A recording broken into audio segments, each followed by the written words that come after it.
Hey everyone, the last Shoegazer here, bringing you another installment of About Last Nightmare. Anna, I'm trying, don't rush me. Hurry! 5 seconds left. No! 4, 3, 2, 1. Time's up. He's coming.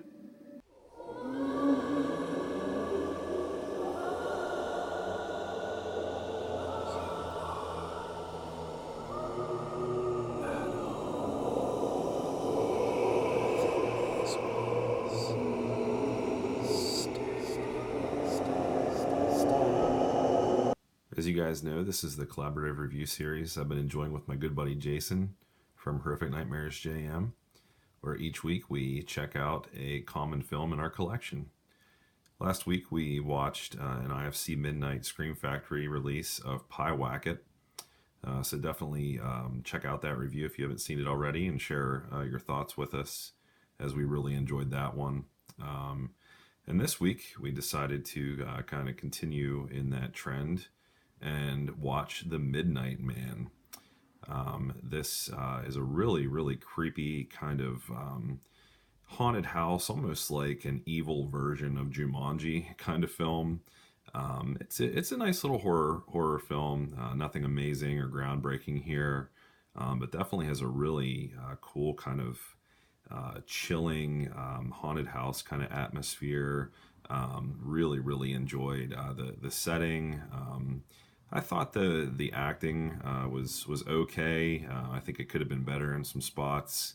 Robert Englund, obviously from Nightmare on Elm Street, and Lynn Shay, as it says here on the sticker there on the slipcover, she's from Insidious.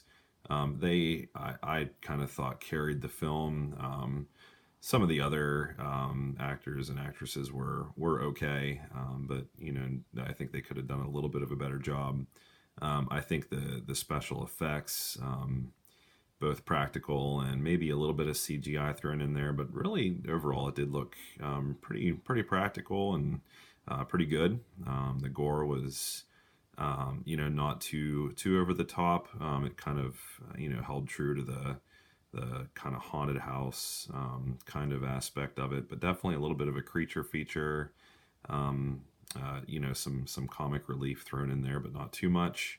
But overall, I thought the creepiness of the story and the house, the creature effects, just the overall kind of story in general kind of carried the film. But not a ton of gore, and the acting, was average in my opinion. But Jason really enjoyed this one too. I think it was a pleasant surprise for him. I think he went into it not expecting it to be anything spectacular. And while we weren't blown away by it, I don't think we enjoyed it quite as much as seeing Pie Wacket last week, giving that a pretty high score, both being pretty blown away by that one.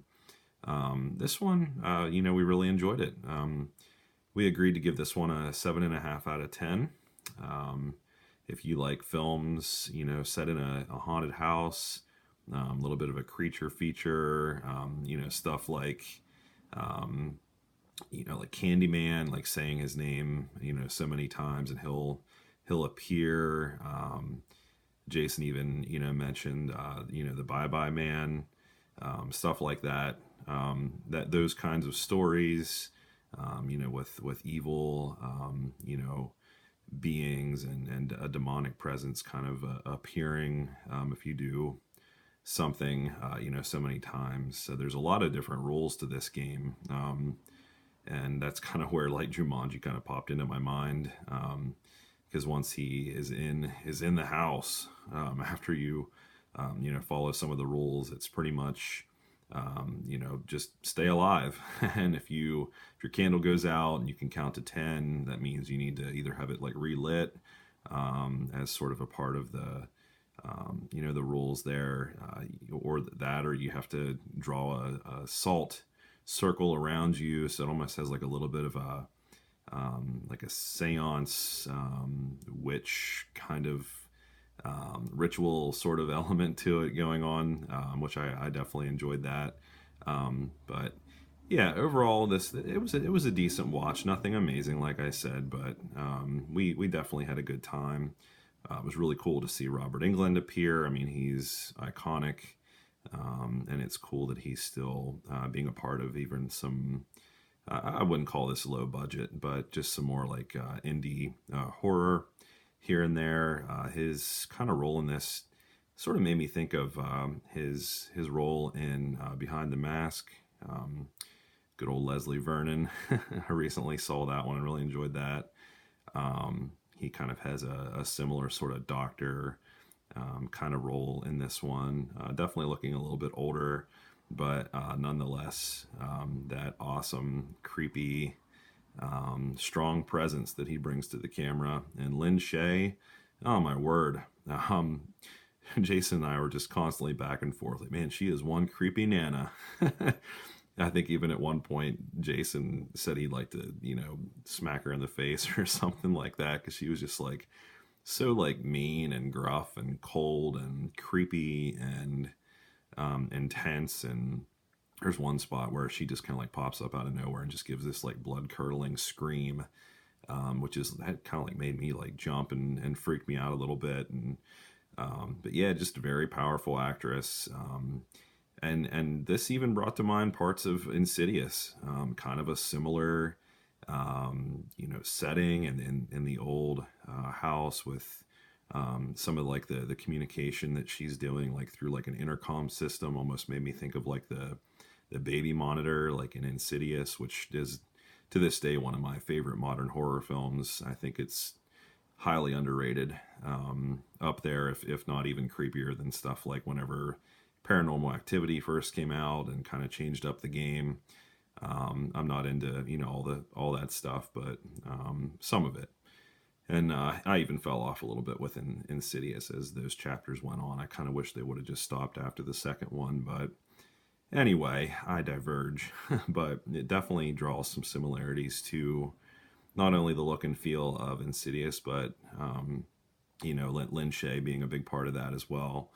But yeah, definitely check out The Midnight Man. This does feature 2013 original Irish, I think like short film version of The Midnight Man that Jason and I may or may not check out and do some coverage on, but I'll definitely watch it at some point. But yeah, this is our review for the IFC Midnight Scream Factory edition of The Midnight Man. Really cool, creepy, Insidious-like creature feature.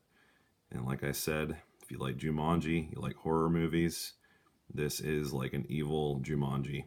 Really, really cool. Definitely check out Jason's part one.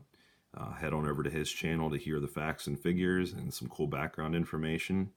And thank you for watching my part of the review. And until next nightmare, guys, have a good one. We have to hide.